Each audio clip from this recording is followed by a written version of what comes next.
Update nga tayo sa PBA, MPBL at Gilas Pilipinas. Ito nga trending ngayon si Mike Phillips matapos hindi na magparamdam sa kanyang kupunan sa MPBL na San Juan Knights. Ayon nga sa report, wala na talagang paramdam itong si Mike Phillips at hindi man lang makausap ng San Juan Knights dahil tinerminate na pala niya ang kanyang kontrata.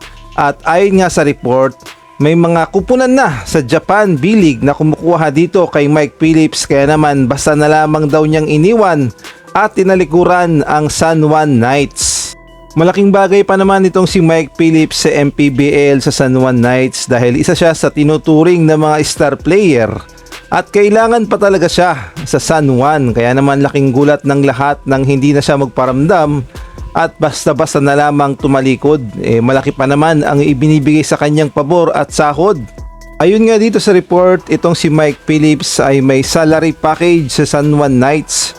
Siya ay sumasahod ng 7-digit monthly salary, fully furnished condo unit, service vehicle at business class travel. Lahat nga yan ay ibinibigay dito kay Mike Phillips sa MPBL sa San Juan Knights, kaya naman talaga namang dismayado sila sa ginawa ni Mike Phillips na bigla na lamang silang iniwan sa ere. Ang sabi nga ng San Juan, sadly he left us. What's unfair is he didn't even have the balls to talk to us. It was only his brother Ben who informed us of his sudden departure. Malaking bagay talaga sa amin si Mike, pero ano pa ba ang magagawa namin? Pero para sa amin, sana man lang nagpaalam ng maayos. Nagkaroon man lang sana kami ng chance na makahirit from him to stay. Ayan nga ang pahayag ng San Juan Knights patungkol nga dito kay Mike Phillips. At sa tingin ko, malaki talaga ang nakuha niyang kontrata sa Japan B-League dahil basta-basta na lamang niyan tinalikuran at hindi na siya nagparamdam sa MPBL. Well, yung kaso ni Mike Phillips ay hindi nga nalalayo sa dating Ginebra players na si Jamie Malonzo. Alam naman natin yan lahat na kasagsagan noon ng Gilas Pilipinas nang manggulat itong si Jamie Malonzo na hindi na siya maglalaro sa Barangay Ginebra. Siyempre maraming nalungkot na Barangay Ginebra fans dahil si Jamie Malonzo pa naman ang isa sa mga pinapanood sa Barangay Ginebra at inaasahang ding bubuhat sa Ginebra. At kahit nga itong si Coach Tim Cone ay nalungkot sa pag-alis ni Jamie Malonzo. At sa ngayon nga ay nakakuha na naman ang bagong kontrata si Jamie Malonzo sa Japan B-League at maglalaro siya sa Earth Friends Tokyo C Kyoto Hanaris.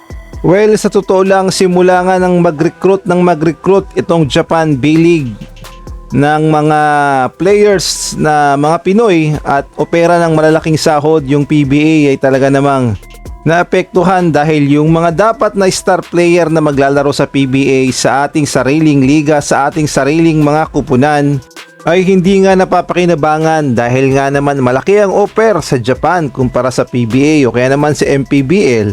Kaya naman ang nagiging problema talaga, mas pipiliin ng ating mga players yung malaking sahod, hindi naman dahil siguro sa mukhang pera sila. Kinukuha lamang nila yung opportunity na kumita sila ng malaki, syempre para din sa kanilang future at para din sa kanilang pamilya. Samantalang sa ibang balita naman, nagbigay na ng official statement ang OSNBL. Ito nga yung pinaglalaroan ni Kai Sotto na liga. At dinipensahan nila si Kai Sotto dahil hindi nga daw naglaro sa Gilas at bakit naman daw sa kanila naglaro itong si Kai Sotto. At dinipensahan din nila na hindi ligang labas ang pinaglalaroan ni Kai Sotto at ito nga ang kanilang buong pahayag.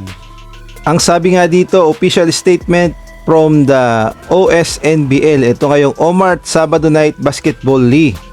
Magandang araw po sa ating buong basketball community. Nais po namin magbigay ng paglilinaw mula sa pamunuan ng OSNBL hinggil sa mga lumalabas na balita at diskusyon online patungkol sa aming liga at kay Kai Sotto.